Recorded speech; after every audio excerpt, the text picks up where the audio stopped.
नमस्कार।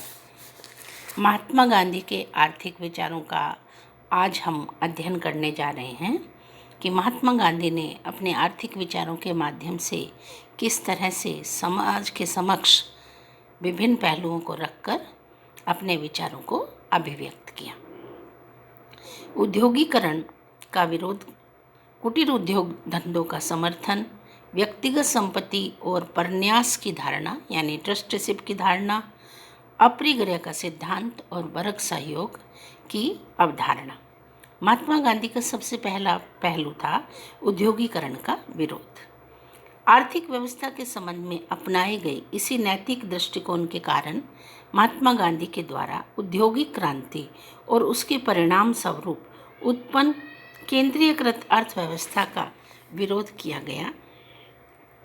वो जानते थे कि बड़े उद्योग छोटे छोटे उद्योग धंधों को बिल्कुल नष्ट कर देंगे और इससे शारीरिक क्षमता वाले लोगों को बहुत नुकसान पहुंचेगा। गांधी जी बड़ी मशीनों को मानव जाति के लिए अभिशाप मानते थे। उनका विचार था, समाज में घृणा, द्वेष, स्वार्थ में जो वृद्धि दिखाई देती है वह सब मशीनों का ही फल है। मशीनों के प्रयोग के परिणाम स्वरूप ही मानव का शारीरिक और नैतिक पतन हुआ है। उद्योगीकरण के परिणाम स्वरूप धन थोड़े से व्यक्तियों के हाथ में केंद्रित हो जाएगा, जिससे समाज में असमानता फैलेगी। उद्योगीकरण से बेकारी भी बढ़ती है और मानवीय श्रम का स्थान मशीनें ले लेती हैं। यदि किसी देश के साधनों और काम की तुलना में जनशक्ति कम हो तो मशीनों का प्रयोग उचित ठहराया जा सकता है, लेकिन जब पहले से ही काम और साधन कम, जनशक्ति अधिक हो तो उद्योगीकरण से लाखों करोड़ों व्यक्ति बेकार हो सकते हैं। इसलिए उन्होंने उद्योगीकरण का विरोध किया। वे इस बात से भी भली भांति परिचित थे कि भारत देश एक कृषि प्रधान राष्ट्र है और लोग मेहनतकश हैं और उत्पादन के माध्यम से अपना जीविका उपार्जन करते हैं। जब इनका स्थान मशीनीकरण ले लेगा तो मानव को बहुत अधिक नुकसान होने की संभावनाएं बढ़ जाएंगी। इसी प्रकार कुटीर उद्योग धंधों का उन्होंने समर्थन किया। गांधी जी के द्वारा उद्योगीकरण का विरोध करते हुए कुटीर उद्योग धंधों पर आधारित एक ऐसी विकेंद्रीकृत अर्थव्यवस्था का प्रतिपादन किया गया जिसके अंतर्गत प्रत्येक गांव एक आर्थिक इकाई के रूप में कार्य करेगा।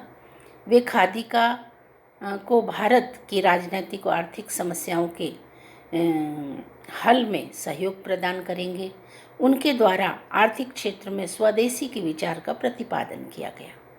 गांधी जी का विचार था कि प्रत्येक देश की अर्थव्यवस्था वहाँ की जलवायु, भूमि, वहाँ के निवासियों के स्वभाव को ध्यान में रखते हुए निश्चित की जानी चाहिए और इन बातों के आधार पर जहाँ भारत का संबंध है तो भारत के लिए कुटीर उद्योग धंधों की व्यवस्था ही सर्वोत्तम है, क्योंकि भारत के खेतों में जो कपास होता है, नरमा होता है, जिससे रुई से वस्त्र बनते हैं, धागा बनता है, ये आगे चलकर खादी उद्योग को बहुत अधिक बढ़ावा दे सकती है।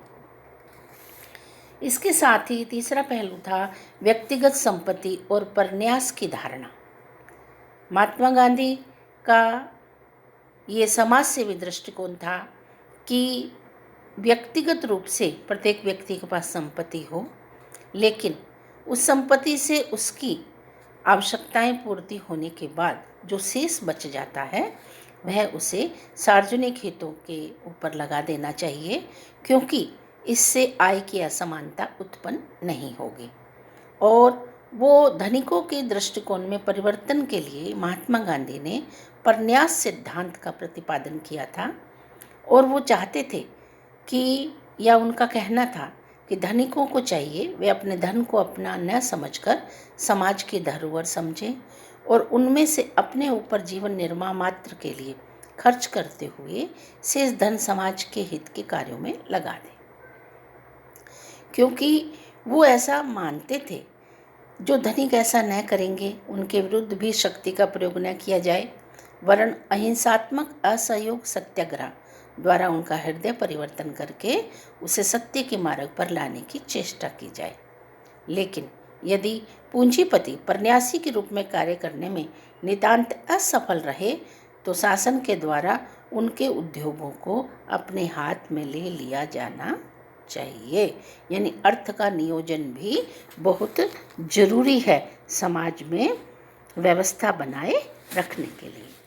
महात्मा गांधी सामाजिक न्याय की दिशा में आर्थिक नियोजन, आर्थिक समानता एवं सामंजस्यपूर्ण नीति को चाहते थे, लेकिन उनका दृष्टिकोण कहीं भी हिंसावादी नहीं था।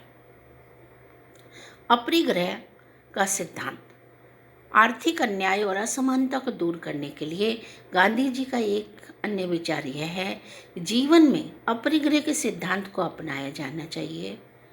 गांधी जी का मत था कि प्रकृति स्वयं इतना उत्पादन करती है जितना सृष्टि के लिए जरूरी है।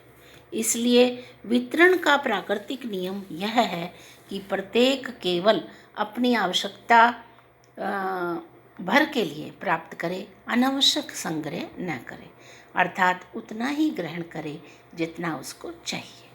महात्मा गांधी मानवीय इच्छाओं की अत्यधिक बढ़ोतरी से भी चिंतित थे और चाहते थे सादगीपूर्ण, संतोषपूर्ण जीवन व्यतीत करने वाला व्यक्ति ही आदर्श समाज की स्थापना कर सकता है, आदर्श मानव के रूप में स्थापित हो सकता है।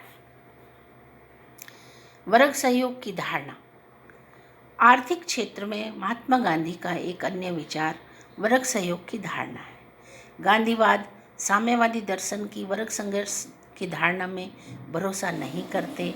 गांधी जी का विचार था श्रमिक और पूंजीपति के हित परस्पर विरोधी नहीं होते, वरन वे एक दूसरे के पूरक होते हैं। उनके द्वारा सामूहिक प्रयत्नों के आधार पर उद्योग के विकास का प्रयत्न किया जाना चाहिए। इस प्रकार आर्थिक क्षेत्र में गांधीवाद वर्ग सहयोग की धारणा का प्रतिपादन करता है। गांधी जी का विचार था पूंजीपति वर्ग को समाप्त करने की बजाय उसकी शक्ति को सीमित करना उपयोगी होगा। यह कार्य श्रमिकों को उद्योगों के प्रबंध तथा व्यवस्था में भागीदार बनाकर ही किया जा सकता है। इसके अतिरिक्त गांधी जी का विचार था यदि श्रमिक धनिकों के संपर्क में रहेंगे तो वे उनकी बुद्धि चातुर्य से लाभ उठा सकते हैं, अपने प्रोग्रेस कर सकते हैं। इस संबंध में उन्होंने कहा नदी के किनारे रहने वाले व्यक्ति को उस व्यक्ति की अपेक्षा जो एक शुष्क रेगिस्तान में रहता है अन्न पैदा करने से के अधिक अवसर प्राप्त होते हैं।